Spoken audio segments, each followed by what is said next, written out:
동민 여러분 안녕하십니까? 동장입니다. 1952년 9월 사상 창간호하고 1952년 사상 10월호에 대해서 지금까지 상당히 자세하게 여러분들에게 소개시켜 드렸는데요. 이번 영상에서는 창간호, 9월 창간호하고 사상 10월호에 실려 있었던 광고가 어떤 것들이 있는가를 보면서 지금까지 좀 무거운 주제로 이어왔는데 이번 영상은 좀 재밌는 그런 주제가 될 것 같습니다. 광고를 여러분들하고 같이 한번 보고 그 다음에 9월호, 10월호 맨 끝 페이지에 보면 편집 후기라든가 여러 가지 정보가 실려 있는데 그것까지 여러분들과 함께 보도록 하겠습니다.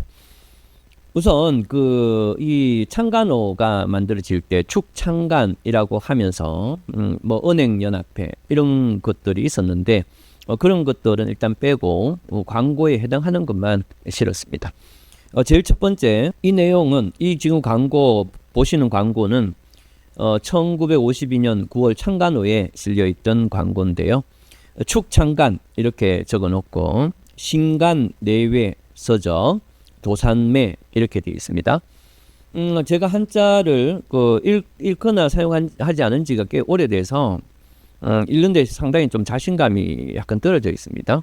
어쨌든 간에 신간 내외 서적 도산매 이렇게 되어 있고 청구서림 이렇게 되어 있습니다. 그런데 주소가요. 부산시 광복동 2가 22번지 이렇게 되어 있네요. 이 당시에 부산이 임시수도였죠. 그래서 거의 대부분의 회사들의 본사가 부산에 있었던 걸로 알고 있습니다. 그 다음에 전화번호가 있다는 게 여러분 상당히 특이합니다. 전화번호 314141번 이렇게 되어 있는데요. 여러분들 다이얼식 이게 씩씩 돌리는 거 다이얼식 전화는 제가 정확하게 조사해 보진 않았는데 1970년대 후반부터 아마 초중반부터 이렇게 보급되다가 전국에 이제 70년대 후반부터 보급된 걸로 이렇게 제가 알고 있는데요. 그 전까지는 교환수가 있는 전화 형태였습니다. 그러니까 이게 전화기가 이렇게 있으면요. 여기에 이 돌리는 게 있어요. 발전기 비슷한 거. 이게 발전기를 돌려서 신호를 보내서 이제 들면 상대방에게 바로 통화되는 게 아니고 중간에 교환수가 받아요. 어디를 연결해 줄 것이냐 이렇게 받는데 그 당시에는 전화기가 있는 곳이 한정돼 있었어요. 모든 집에 전화기가 있는 게 아니고 그래서 그 전화기가 있는 곳에 한참 가서 전화를 하고 또 받는 사람은 멀리서 언제 전화할 테니까 어디 지점에 있어라. 그러면은 교환수가 그 전화기로 신호를 보내서 그래서 이제 교환수가 접지를 하면 서로 통화가 되는 형태였거든요. 그래서 제 기억으로는 이제 돌려서 이제 번지를 얘기하거나 이런 식으로 교환이 됐던 것 같은데 그런데 지금 이 광고판을 보면 전화 3441번이라고 해서 전화번호가 기록되어 있다는 게 상당히 특징입니다. 그렇게 이제 이 광고를 한번 봤고요. 그 다음에 광고를 보면 주간 문예예술, 문학예술이네요. 주간 문학예술, 우리나라 유일한 문학예술의 주간지 이렇게 되어 있습니다. 정가는 한 부에 100원인데요. 그런데 이 당시에 일반 노동자의 평균 임금이 25,000원 정도 됐답니다. 그러니까 1,000원이면 오늘날로 이제 250만 원 받는다 치면 10만 원 꼴이죠. 그러니까 상당히 비싼 거에 속합니다. 정가가 한 부 100원인데 이 당시가 전쟁 중이었기 때문에 종이를 구한다든가 인쇄를 하는 게 쉽지 않았던 걸로 제가 알고 있습니다. 그래서 아마 비용이 비쌌겠죠. 그 다음에 발행소 있는데 문학예술 신보사 이렇게 되어 있습니다. 그 다음에 부산시 충무동 그 다음에 3가 97번지 이렇게 되어 있네요. 오영진이라는 분이 인쇄인 같습니다. 자, 이렇게 해서 광고가 이렇게 되어 있고요. 그 다음에 마지막으로 9월달 창간호 마지막인데요. 지금 여기 보시면 우선 광고부터 볼까요? 국제교양지 리더스 다이제스트 이렇게 되어 있습니다. 저번에도 한번 설명드린 적이 있는데 리더스 다이제스트 하고 미국의 그 미군정, 그러니까 미군정이 아니고 미국 대사관에서 이 사상지를 만드는데 종이하고 인쇄의 여러 가지 부품을 엄청 많이 지원을 해줬답니다. 그래서 아마 이거를 실어줬던 모양입니다. 그래서 국제교양지 리더스 다이제스트 요즘도 발행이 되죠. 그런데 사상계의 맨 마지막에 보면 사상에서 당기 4285년 9월 창간호 이렇게 기록돼 있고요. 그런데 이 당시에 거의 모든 논문이나 이런 곳에는 서기가 아니고 단기로 기록되고 있습니다. 그래서 여기도 단기 4285년 8월 20일 인쇄 이렇게 되어 있고요. 그래서 단기로 기록되어 있다는 게 상당히 특징입니다. 그 다음에 여기 보면 정가가 있는데요. 5,000원이 되어 있습니다. 아까 전에 노동자 평균 임금이 25,000원인데 5,000원이면 엄청 비싼 꼴이죠. 편집 발행인 그 다음에 인쇄인으로서는 이교성이라는 분이 되어 있는데 이교성이라는 분은 이름만 거의 빌려줬다 이거죠. 실제로는 장준하 선생이 거의 대부분 했습니다. 그럼 인쇄소는 일신인쇄소가 있고요. 여기 서울특별시 그 다음에 성북구 잘 안 보이네요. 이렇게 부산시 또 중앙동 사가 뭐 이렇게 쭉 되어 있는데 어쨌든 간에 이렇게 지금 이제 표시가 되어 있다는 거 여러분들한테 한번 알려줬습니다. 자, 이제는 1952년 10월호 광고를 한번 보도록 하겠습니다. 문제에서 드디어 번역 가능되어 있고요. 리차드 그로스먼 편집이고 을류문화사 편집부 역 이렇게 되어 있습니다. 공산주의를 벗어난 인물들 이렇게 되어 있고요. 정가는 15,000원이 되어 있네요. 아까 전에 말씀드렸듯이 평균 노동자 임금이 25,000원인데 15,000원이면 너무 비싸네요. 이 책은 공산주의의 허울 좋은 약속을 믿고 거기 가담 또는 추종하다가 그 진상을 실제로 보고 크게 실망한 후 다시 인간의 존엄과 자유를 찾아서 전향하여 온 6명의 세계적 지명 인사들의 숨김없는 양심의 기록이다. 이렇게 되어 있고 여기 들어가 있는 사람이 선의 리차드 크로스먼이 되어 있고요. 일부 안에서 본 공산주의 이렇게 해서 아하스 캐스터, 그 다음에 아그나시오 시로네, 리차드 라이료, 이게 뭐 누군지 모르겠는데요. 그 다음에 앙드레 지드, 그 다음에 루이스 텐너, 스티븐 스펜더 이렇게 되어 있네요.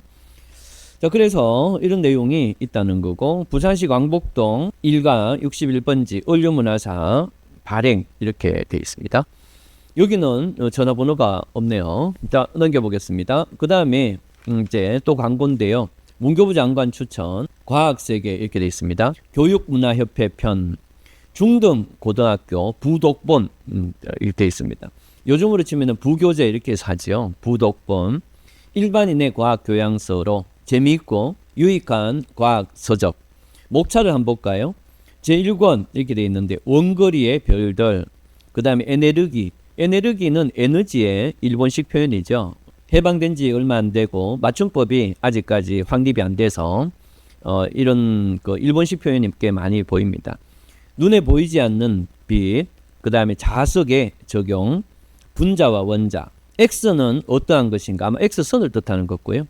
그 다음에 전기와 전파 이렇게 돼 있고 제2권 돼 있는데요. 향도탄의 발달 이렇게 돼 있습니다. 아마 향도탄이라는 게 요즘으로 치면 뭐 탄도탄 뭐 이렇게 될 건가요?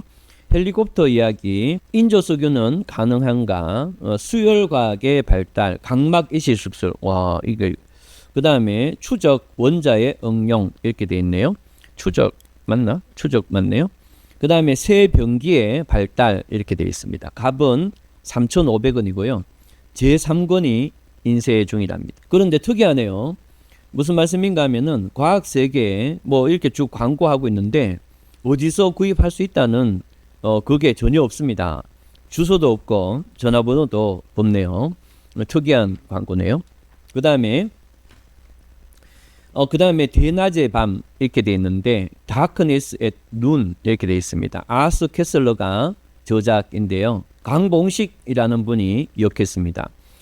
눈이 조금 어두워졌어요. 이게 조금 한자가 보였다 안 보였다 이렇게 돼서 강봉식 역 맞죠? 수동문화사 발행입니다. 값이 5,000원이고요. 피해 숙청에 쓰러진 늙은 소베트 혁명가의 수계 이렇게 되어 있습니다. 자, 그 다음에 역시 이것도 어디서 구입할 수 있다. 수도문화사가 있네요. 자, 그러면은 또 보겠습니다. 이제는 문학 이 뭐야? 대학 국문학 이렇게 돼 있네요. 대학 국문학, 현대 국문학 이렇게 돼 있고 한자를 오래 안 쓰다 보니까 약간 이런 데 자신감이 좀 떨어지네요. 그 다음에 조향 편 이렇게 돼 있나요? 조향 편. 그 다음에 내용 보면 시인 40여 명이 있답니다. 작품은 20여 편이 수록되어 있고요. 소설은 이효석하고 이상소설이 실려 있고 평론 20여 편, 그 다음에 300면쯤 되는 모양입니다. 자유장간 이렇게 되어 있네요. 자유장간. 아마 자유장이라는 곳이 있고 그 다음에 간행 이런 것 같습니다. 9월 말 출간 이렇게 되어 있습니다. 어쨌든 이렇게 돼 있고 그 다음에 이제 1952년 10월 사상계의 마지막 장에 있는 내용을 소개시켜 드리는데요. 문화세계의 창조라는 글이 광고로 들어가 있습니다. 조영식 저거요. 서울 문성당 발행입니다. 값은 18,000원. 엄청 비싸네요. 역시 이제 사상이라는 인쇄 그 발행이 어디 있다. 이런 내용들이 실려 있는데 임시 정가가 7,000원이네요. 아까 전에 그 창간호에서는 정가가 5,000원인데 1개월 만에 2,000원이나 비싸졌습니다. 그 다음에 나머지는 앞에 창간호하고 거의 똑같은데 지사를 모집한답니다. 사상 지사 1952년 10월호에 그 사상 지사를 모집 공고가 떴는데요.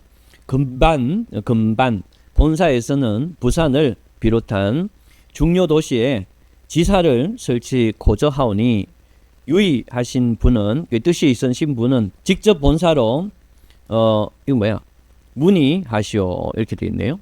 단기 4285년 10월 1일 이렇게 되어 있습니다. 사상 지사를 모집하니까 관심 있으신 분은 부산시 중앙동 그 다음에 사가 41번지로 가보시기 바랍니다. 자, 그 다음에 편집 후기를 봅니다. 1952년 10월호의 편집 후기를 쓸 때는 이 사상을 만들기로 이렇게 지원을 했던 이 당시에 문교부 장관이었던 분 백낙준 그분이 이기붕하고 박마리아의 그 어떤 거에 의해서 물러나게 되죠. 물론 작성은 장준하께서 했지만 어쨌든 그런 상황 속에서 봅니다. 조국의 민주 건설에 기묘한 양식을 찾아 각 방면으로 헤매었다. 그러니까 이 당시에 이 조국의 민주 건설의 어떤 양식을 찾고자 여러 사람들에게 그를 부탁했다 이렇게 되겠죠. 만족한다고는 할 수 없으나 그리 적은 수확은 아니라 보여진다. 그를 많이 받았다는 뜻이겠죠. 우리 민족의 역사를 뒤져서 부분적이나마 그 장단을 가려서 생활과 사상의 기초를 만들어 보려 하였으며 아울러 세계적인 사상 사조에 접하여 새로운 세계관, 인생관을 찾으려고 애써 보았다. 그리고 사상적 고민을 가진 지식인들을 위하여 가장 큰 고민의 길을 걸은 캐슬러의 고백을 소개하였으며 앞 영상에서 아드 캐슬러의 자서전 제가 몇 영상을 통해 소개드렸습니다. 그 내용입니다. 그 다음에 2차 대전 전후 세계적인 문제작인 알베르 까무의 페스트를 우리 문학인들에게 보내는 고귀한 선물로 삼고자 할 것이다. 이게 지금 10월호 뒤에 페스트를 연재하고 있어요. 이제 그걸 얘기하고 있습니다. 이 같은 모든 것들이 정선되고 종합되어서 그 체계를 가지는 데서 민족 진로의 바른 방향은 제시될 것이다.